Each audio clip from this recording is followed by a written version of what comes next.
Si la victime est un nourrisson qui ne répond pas et ne respire pas ou pas normalement, le SST fait alerter les secours, demande un défibrillateur automatisé externe et pratique immédiatement une réanimation cardio-pulmonaire qui débute par 5 insufflations.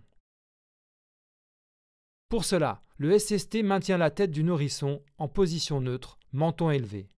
Il englobe avec sa bouche à la fois la bouche et le nez du nourrisson et souffle progressivement jusqu'à ce que la poitrine commence à se soulever. Le SST poursuit par 15 compressions thoraciques réalisées avec 2 doigts, si possible sur une surface rigide et poitrine dénudée.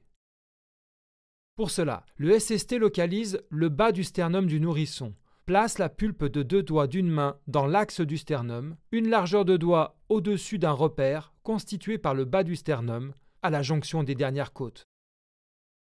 Il effectue une poussée verticale d'un tiers de l'épaisseur du thorax, soit environ 4 cm, puis relâche la pression.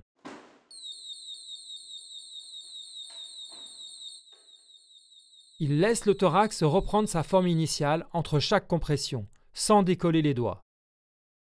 La fréquence de massage est de 100 à 120 compressions par minute. Le SST poursuit la RCP en associant les compressions thoraciques aux insufflations, selon un cycle comprenant 15 compressions et 2 insufflations, jusqu'à la mise en œuvre du défibrillateur. La défibrillation doit ensuite être réalisée de préférence avec des électrodes pédiatriques qui doivent être collées sur la poitrine de la victime conformément au schéma du fabricant. En l'absence de ces dernières, les électrodes adultes sont positionnées au milieu du thorax pour l'une et au milieu du dos pour l'autre. Le SST suit alors les indications de l'appareil et poursuit la réanimation jusqu'à l'arrivée des secours ou la reprise d'une respiration normale. Le DAE doit rester allumé et en place jusqu'à l'arrivée des secours.